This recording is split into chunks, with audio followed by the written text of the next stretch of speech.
I would submit that one seemingly innocent drink per day is costing you $1 million a year in revenue or income for most entrepreneurs and investors. There was actually a study out of the UK in 2022 of 36,000 middle-aged Brits. What they found was that one drink a day was enough to destroy white and grey matter in the brain. In other words, some level of brain degeneration. Now, that should be frightening because alcohol is worshipped by millions of people all over the world. We're bowing down at its altar every day. We're catching up with people for drinks. We're networking with drinks. We're entertaining clients with drinks. We're relaxing with drinks. We're celebrating. We're commiserating. We're creating romance with alcohol. And all alcohol is just attractively packaged poison.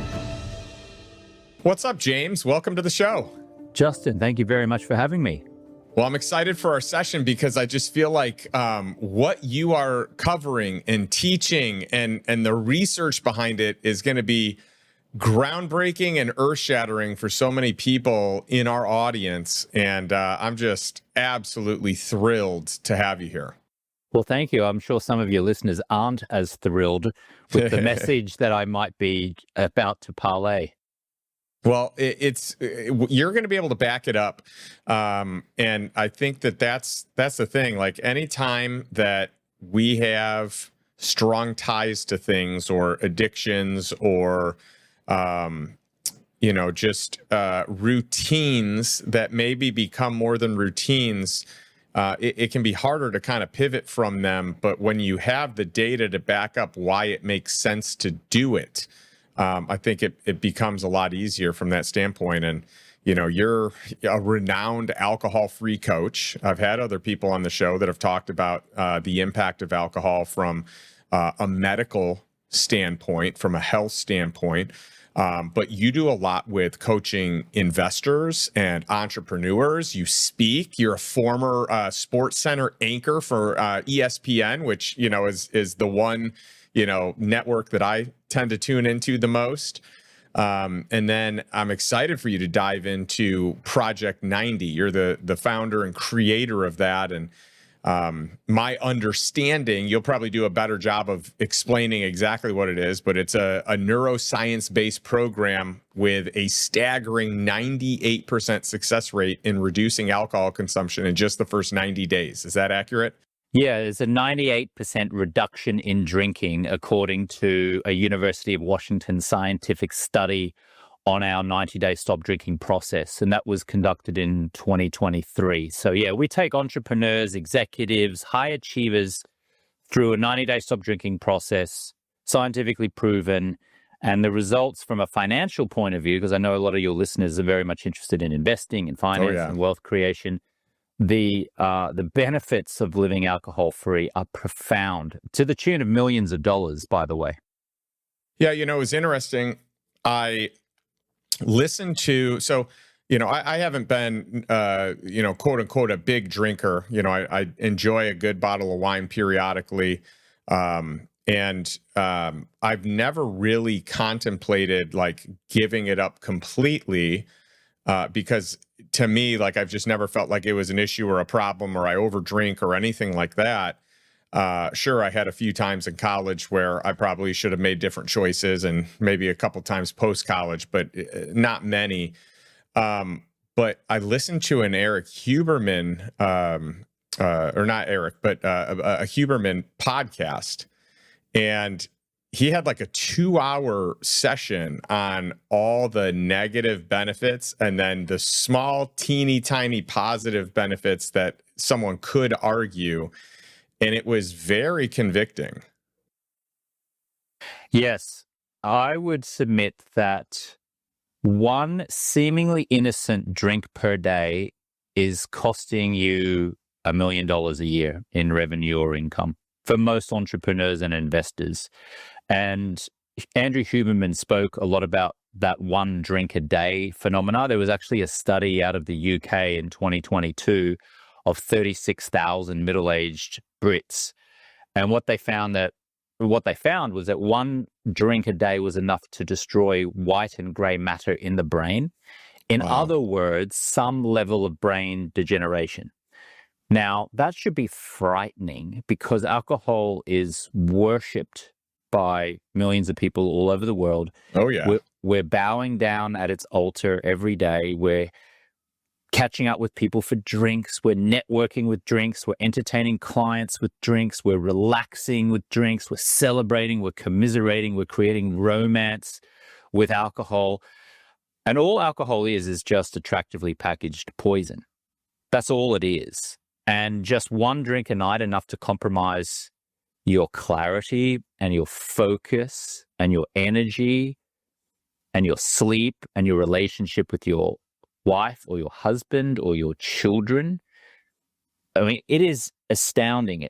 But when you really have that kind of drop the mic moment or that eye-opening moment when you realize, wow, 1 or 2 drinks a night actually is compromising my life in a way that I didn't realize previously, then you can't not see it. Then it's all about, how do I love living an alcohol-free lifestyle? Not needing to be sober or white-knuckling it, or needing to do dry January or sober October or go to an AA meeting, but how do I love living alcohol-free? Because when I do that, then I can really surge in life. You know, it's interesting. I have an Aura ring. I'm an early investor in the company Aura, and you do too. I love it. Huge fan. And really, the data screamed at me when I started analyzing it that if I drank in the evenings, it really jacked up my sleep. It jacked up my heart rate. Some of it's the alcohol, some of it's the sugar. But I had a long enough comparison where I actually learned, for me, if I'm going to drink, I should not have a drink after 5 p.m. I need more time for my body to burn it off. Now, you can make the argument then, well, then why are you drinking at all? And actually what has happened now that, we had a crazy mold situation in our home. And I mentioned this, really, I haven't mentioned it except for one podcast episode. That I don't even know if it's launched yet. And we've just, it's been the worst year of my life physically,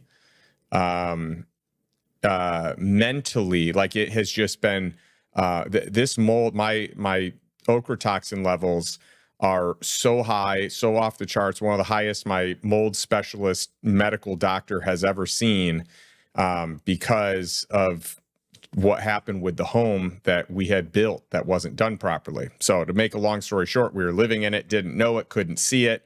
I got so sick, I couldn't get out of bed, could not figure out what was going on, tried to solve for everything, tried to solve for food allergies, parasites, other gut issues, inflammation galore. And finally, none of that worked. And we went down the last road of, well, maybe it's mold. And we're like, we have a brand new home though. How could it be mold? We started digging into the walls and it was just caked with mold, so bad that you couldn't treat the wood.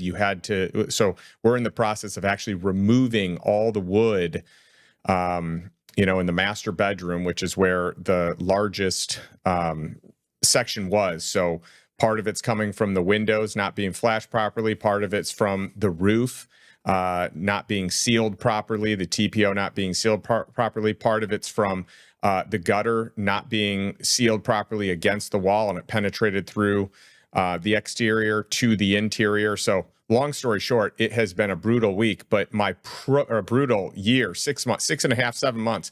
But the protocol that I was put on to help me, they said, you've got to make sure you're doing everything that reduces inflammation in your body. Mold thrives on inflammation. And the number one thing that they said that you have to eliminate is alcohol. The number 2 thing is added sugar. The number 3 thing is gluten. And by the way, for the last however many months, all right, we learned about this in January. I started getting sick, feeling major symptoms of like head fog, migraines, body aches, not being able to get out of bed, like started in late December, early January. So we eventually moved out of the home. And so for the last 3 to 4 months, I have been on a diet that is literally no alcohol, no added sugar, no dairy, no gluten, no legumes, no soy, no corn, no rice. So basically protein, veggies, berries, and citrus. That's it. And actually tomorrow I graduate to being able to add dairy back into my diet for the first time. Wow. And how do you feel? So this is the longest I've been alcohol free, but it's been a game changer for me, James. I would have never guessed for the little amount that I actually drank that I would have such clarity by just cutting it out. Two things on that. You're actually better off drinking for breakfast than you are anywhere close to bedtime if you are going to drink alcohol. Now, this isn't an invitation for your listener to go out there and pour some wine and scotch over their Wheat Bix or their toast in the morning. Breakfast of champions. Yeah. However, at least then if you were going to drink at breakfast time, your body would have 16 hours to process the poisons and the toxins from the alcohol to give yourself the best opportunity to sleep the way that nature intended you to sleep at night. But alcohol is a sleep destroyer. It's true that sleep may help you to fall asleep, but the quality of that sleep will be so compromised that you will wake up feeling irritable, tired, distracted, foggy, and craving sugary substances, which makes you eat more food, which then has you put on more weight, which then leads to you craving more food and the lack of self-confidence, and then it increases fatigue, which of course then brings itself to 5 or 6 o'clock where you're craving something to relieve you of that fatigue, which of course can usually be found in a bottle of red wine or a beer or a scotch or whatever. So drinking alcohol anywhere close to bedtime is just a disaster. I will also say drinking at all is a disaster. There's no health benefits whatsoever to alcohol. This has been researched thoroughly. Just anecdotally, I will share one of our Project 90 clients, and Project 90 is our 90-day stop drinking process where we take investors and executives and entrepreneurs through a mind rewiring process and help them kind of love living an alcohol-free lifestyle. One of our clients, his name is Evan Melcher, and he's a financial services manager out of Atlanta, Georgia. He joined us about 4 years ago, Justin, and he was an Oura Ring wearer. Okay. And he had been tracking his heartbeat, his heart rate over the course of a year as a drinker. Okay. And it was a disaster. It was like the equivalent of going very quickly. He joined our 90-day stop drinking program, Project 90, stopped drinking, and he tracked himself over the 90 days and then the next 90 days. So over 6 months and then over a year. And after 1 year alcohol-free, because he stopped drinking, he joined our program, stopped drinking for 90 days, decided to keep going, stopped drinking for a year. He figured out that he saved 5 million heartbeats in 1 year. And he tracked it using his Oura Ring. 5 million heartbeats. So his heart rate went from to something more like slowed down, slowed right down. So alcohol puts this tremendous strain on the heart, this tremendous strain on the body. We have to work harder.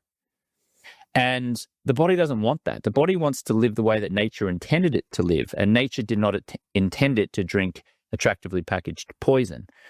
So that's just the health benefits, okay? But think about relationship, okay? Imagine you're irritable and you're stressed and you drink alcohol. And because you're irritable, stressed, and you're foggy and you're tired the next day, you snap at your wife or your partner or your husband or your children, just a little bit. You're just a little bit irritable and you say something under your breath. Oh, yeah, okay, all right. And then that creates this tension and this resentment.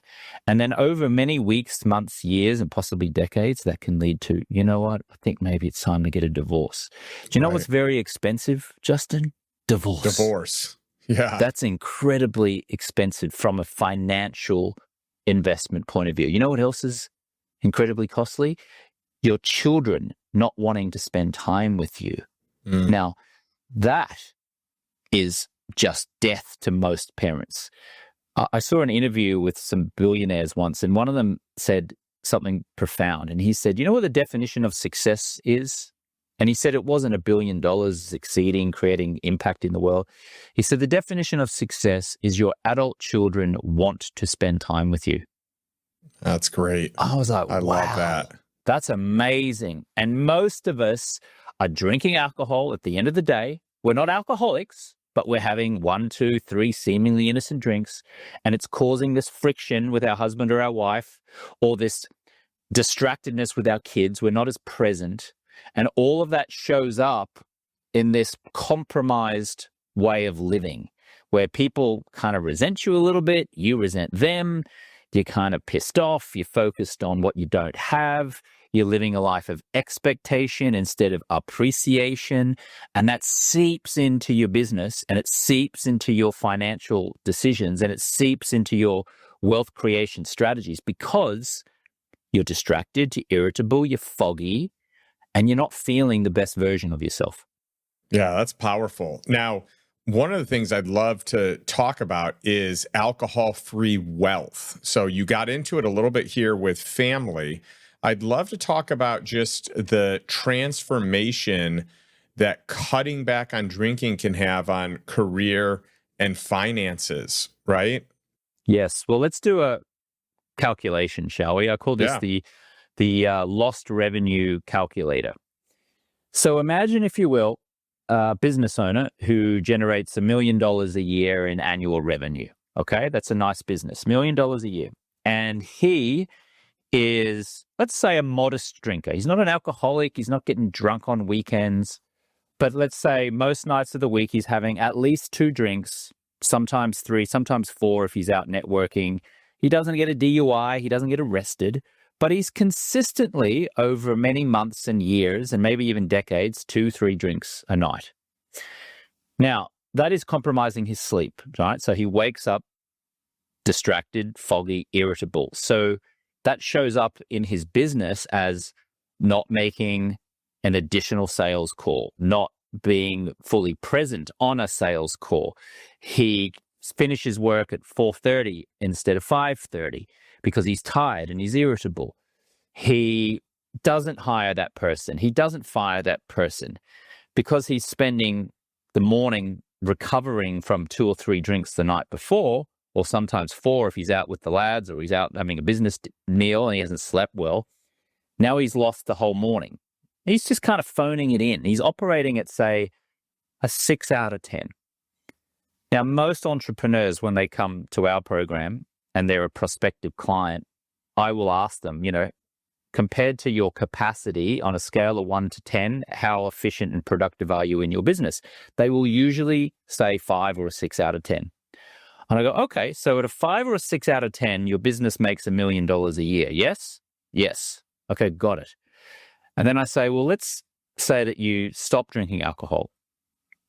The benefits you would get would be this, right? You'd sleep better, you'd have more clarity, more focus, more energy, you'd make an additional sales call, you'd make a better sales call, you'd hire the right person, you'd fire the right person, you'd have the time and the thought and the focus to invest your money in the business in a more wise manner. You might spend more money on marketing, you might look at the numbers and actually look at the books and be able to have strategic insight because of that beautiful clarity and focus that you have.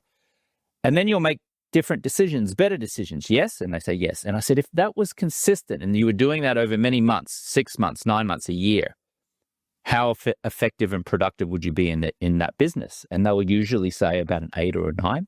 I say, okay, great. So at a 5 or a 6 out of 10, as a drinker, you make $1 million.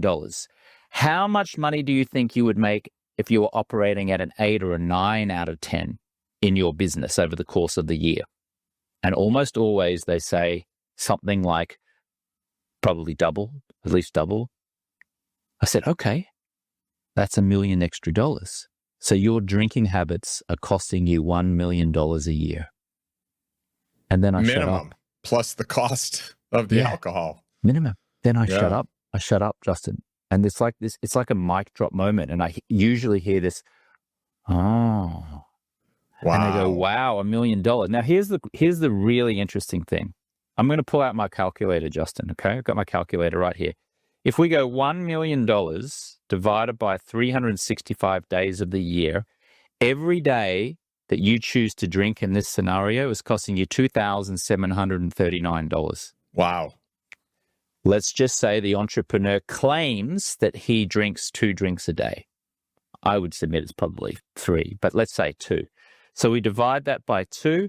Every single drink that entrepreneur in this scenario has is costing him $1,369.86. Wow. That's a pretty expensive cocktail, Justin. That is.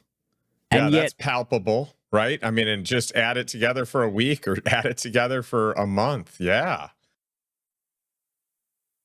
and we don't see this because we're just like walking around. We're looking at all of these people that I refer to as smiling assassins. And a smiling assassin is someone who's smiling. Can I get you a drink? Would you like a drink? Hey, let's have some drinks. Well, it's been normalized, right? Culturally, it's accepted, it's normal, and I would say there has been until recently, I've noticed kind of a change in the dynamic of it. But it's almost like if you don't drink, it's like, oh, why don't you drink? Versus like in the last year or two, I have really noticed a trend with a lot of younger people, millennials and Gen Z, not drinking. And it's becoming cool to not drink. It's becoming healthier to not drink. But I feel like it's a movement to the point that you see mocktails on almost every menu when you go to a restaurant. There are bars now that are mocktail only bars. They don't even serve alcohol. And by the way, I can make an argument that the sugars are, still bad for you and all that, but I would imagine that it's nowhere close to the harm that alcohol costs your body, your brain, your clarity, etc. Alcohol's reputation is crumbling. Yeah. It really is. Generation Z has drunk or is drinking so much less than previous generations. There was actually a study from 2020, just as the pandemic started, that found that the portion of college-age Americans who are completely alcohol-free had risen from 20% to 28% in just a decade. Wow. And during the pandemic, Generation Z Australians, my native country is Australia, but they did a study out of Australia. Generation Z Australians were most likely to have decreased their alcohol consumption, with 44% reporting they were drinking less, which was more than double the rate for any other generation. Okay, so generation appear to be more cautious than the older generations, both in terms of their health and also how their peers perceive them. Now, having said that, overall, our generation, I mean, I'm 50, we drank so much more during the pandemic. In fact, there was a 27% increase in alcohol-related deaths stemming from the pandemic because we were all locked at home, we were all isolated, and they had this ridiculous law or rule, in my view, ridiculous, that liquor stores were considered essential services. I mean, I saw all these businesses shut down and liquor stores were allowed to be open. And yet this alcohol is so destructive to society. You don't need to get a DUI or wake up in a ditch or be arrested in order for alcohol to severely compromise your life. And yet society deemed it an essential service during those lockdowns, which seems crazy to me. But yes, alcohol's reputation is crumbling. There's never been more alcohol-free companies on the market. I'm actually an investor in a alcohol-free company called Groovy, Gruvi. They're out of Denver, Colorado. They're kind of like a more modest, smaller version of like Athletic Brewing. They do a lot of great alcohol-free beers and wines and things like that. And people are now increasingly becoming aware about the detrimental effects of even modest amounts of drinking, especially your listeners who are entrepreneurs, executives, and high achievers who realize that they've been holding themselves back in their wealth creation because of their seemingly modest drinking habits. Yep, that's it. And by the way, I saw a chart here recently that basically showed baby boomers were at the highest percentage of alcohol drinkers of any generation. Then you had a huge drop off to Generation X. You had an even bigger drop off to millennials. And then you had the biggest drop off to Gen Z. So the trend for sure is going down, and it is becoming much more normal amongst most of the people alive to not drink? If you're a high achiever, if you consider yourself a high achiever, any amount of alcohol is compromising your efforts in that regard. And I always say to my clients, in order to create more wealth, financial wealth, better life for yourself, you don't need to put your foot on the gas harder. You just need to take your foot off the brake. And in this analogy, the brake is alcohol. Your foot on the brake, it represents alcohol, because one or two seemingly innocent drinks a night, like I said, compromises your sleep, leads to irritation, frustration, expectation instead of appreciation, poor strategic choices, not as much energy, not as much stamina throughout the day in your strategic thinking. But most entrepreneurs are listening to your wonderful podcast, Justin, or they're going to conferences and they're digesting audio books and reading books, trying to get an edge, trying to figure out how to invest like you, Justin, how to grow their business. And they're doing it with their foot simultaneously on the brake by drinking 2 or 3 drinks a night. So stop going harder on the accelerator and just ease up on the brake, in this analogy, alcohol, and you will start to just glide. You will start to make better decisions, make more money, create generational impact in your family, be a great role model. Yeah. All of these things come to you when you choose to live an alcohol-free lifestyle, not being sober, not needing to quit, not surrendering to a higher power, not needing to go to an AA meeting. You get to live this style of life. Yeah, that's very compelling. You know, I just interviewed Alan Dibb, who's also from Australia, right before our show. And his big thing is, you know, you have all these entrepreneurs that are trying to add more to get a better return, whether it be in their business or their body, their health, whatever.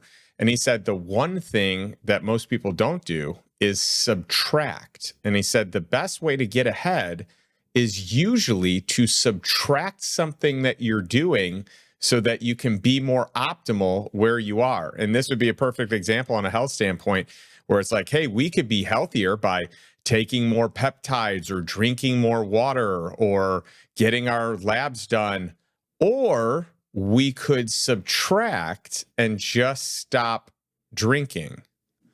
Yes. And watch the labs clean up and watch the hydration increase, etc. Tony Robbins says complexity is the enemy of execution. And when we're drinking, we're creating unnecessary complexity in our life. The complexity of a strained marriage, the complexity of not operating at a 9 out of 10 the following day in our business, and therefore making compromised choices. So you're right, and Alan Dibb is correct. Extraction.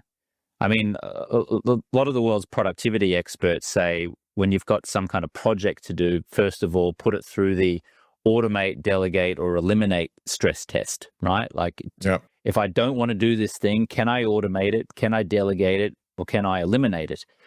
I would suggest with alcohol, rather than delegating it and automating it, I would just damn well eliminate it, because then you're just flying on the highway of life. Yeah, I love that. You know, it's interesting. I did a dry January just because I'd never done one before, and I was like, well, why not? You know, I always like to do things that, you know, will challenge me in some way, shape, or form. I've got these year-long things that I've done over my life where it's like no red meat for a year, no added sugar for a year. I could go on and on and on, where I had a decade of doing something crazy for a whole year. And so I cut that out in January. And then I had one, like maybe a drink or two in January or February. And that's when I got the new protocol. And I was like, well, it's a good thing I haven't been drinking this year anyway. So now it's been, I don't know, 5 to 5.5 months, and I haven't had anything to drink. And during this time, I felt so much better that I kept saying to myself, well, maybe I just eliminate it. Maybe there's no reason for it. And after this podcast episode, like, this is just confirming what my intuition was already telling me, that I don't need it and that it's not going to make anything better. And one of my closest friends in the world gave it up last year. My wife has given it up. So it's great to kind of see some of these parallels and really get this type of information at a time where I'm already assessing the next chapter of life, and I'm already in a critical battle for my health to gain it back, and seeing that it's the number one culprit of what I need to heal my body today. It tells me that even when I heal my body, it's still probably the number one culprit to the life that I want. I would agree with you. I'm in alignment with your thoughts on that, Justin. You seem like you're a very healthy guy generally, except for what's been going on this year with the mold. And if you can eliminate alcohol and love living an alcohol-free lifestyle, it's like an unfair advantage in business, in relationships, in joy, and in happiness. I mean, I was a socially acceptable drinker for many years. I finally stopped drinking when I was 35, and I figured out not just how to quit, but to stay quit, because quitting is actually pretty simple, but staying quit is a completely different skill set. But I haven't drunk now since 2010. Oh, it's awesome. And 15 years. Yeah. That's great. But although I always hear that whenever you quit, if you're still counting down the days, then there's still something. But for you, you just said, I'm done, right? It's not like I've been done for this many years. You knew the date that you stopped, and boom, that was it. Yeah, I was in Austin, Texas, March 10th, 2010, and I was at that year's South by Southwest Festival. Oh, I love it. On a Friday night, I went out to an industry party. I had 2 very modest Bombay Sapphire gin and tonics. I remember meeting Tim Ferriss that night, who was there. And I, like I said, had a couple of gin and tonics. I got in a taxi, went back to my hotel about 15 minutes outside of downtown Austin, went to sleep. And when I woke up in the morning, I looked in the mirror and I looked and felt blah. And blah means the 5 or 6 out of 10 that I was referencing earlier. Mm-hmm. I was about 30 pounds overweight. I had bags under my eyes. I was, envious of other people. I was kind of often stressed. I had the occasional cigarette here and there. I was eating burgers and fries. I mean, I wasn't rock bottom, but I was just kind of average and mediocre in every way. And I remember I walked next door to the hotel, and there was an IHOP, an International House of Pancakes. And I sat down there and I looked around at all these very unhealthy looking people eating all-you-can-eat pancakes with whipped cream and maple syrup. And I looked out the window and I thought, what am I doing in an IHOP? This is my rock bottom moment. It wasn't really that devastating a rock bottom moment, but it was my rock bottom epiphany moment. Yeah. This is your wake up call, and it's funny the different ways they can be triggered. But once you get enough pressure and force, it's oh, my eyes are open. Yes, that's exactly what happened to me in that IHOP, and that was in that moment that I said, you know what, James, just take a 30-day break from alcohol just to see if you can do it, and let's just see, what happens. And that's what I did. And in 30 days, I lost 13 pounds. It just fell off me. That coincided with the time, incidentally, Justin, where an opportunity for me to audition to host SportsCenter on ESPN presented itself. And because at that stage I was about 30, 35 days alcohol free, I had this clarity, focus, and this drive and this desire. And I remember I said, you know what, I'm just going to get this job. I'm going to go for it. And I flew from Los Angeles over to New York and then on to Bristol, Connecticut, where ESPN was. I did the audition and I got the job, and I was on TV 2 weeks later, and I couldn't believe it. Wow. And I was like, this not drinking thing is pretty damn good. Yeah. I'm feeling rocking here. And everything felt in flow, Yes. Previous to that, when I was drinking, I was like, should I go? Should I not? I'm not sure. I was questioning everything. But then when I had those 4 or 5 weeks of clarity and a good night's sleep, and I'd lost the weight and I had more energy and I was just thinking clearer, I was like, I'm going to get that damn job. And I did. And then thereafter, because I had that confidence, I remember meeting a very beautiful woman. I was single man at the time, and I was a bit socially awkward. I was worried that if I shared with her that I wasn't drinking at the moment, she might think that I was an alcoholic or I had a problem. But far from her judging me for not drinking, she was actually incredibly impressed. And she actually referenced to me, wow, finally a real man who's got his shit together. I was like, damn, this is good. Like, women find me attractive for not drinking. And I got this job on TV, and I've lost 13 pounds, which I ended up losing to 30 pounds. I was like, this is pretty good. And then I remember I was at the following year's South by Southwest Festival, 2011. And I remember it was the 1-year anniversary of when I'd had my last drink. And I walked into this bar called the Luster Pearl Bar on Rainey Street. Yep. And I went up and I ordered a Bud Light. And just as I went to take a sip of it, something stopped me and I paused and I put the beer down and I just thought for about 30 seconds. I thought, wow, in 1 year, I've got the body nature intended me to have. I've got this beautiful romantic relationship. I'm hosting a television show. I am feeling much more positive about my life. I'm now living a life of appreciation instead of expectation. I'm connected to my parents back in my native country in Australia. I'm having a good relationship with them. I've got good friends. I'm learning how to be an entrepreneur when I'm not hosting the show. This is pretty good. And then I called the bartender over and I said, actually, I've changed my mind. I'm not going to have it. And I gave it back to him. I tipped him and I walked out, and I have not so much as picked up an alcoholic drink since. Well, it's amazing. And it's actually interesting because what you almost did would be like the cultural norm. Let's celebrate a year of sobriety with a beer. And so it's actually interesting that in that moment you caught yourself even thinking like, why am I going back? Why would I even use this as a celebration? There are so many other better ways to celebrate this wonderful clarity and body and relationship I'm in now than that. And, I'm guilty of that too, using, a really nice bottle of wine or champagne to celebrate a big moment or a big event. And it's interesting for me, like during this time, I'm having all this critical thinking, and outside of the mold, I wasn't able to think very clearly until probably about a month ago. Really, it's this month. Like July has been the month.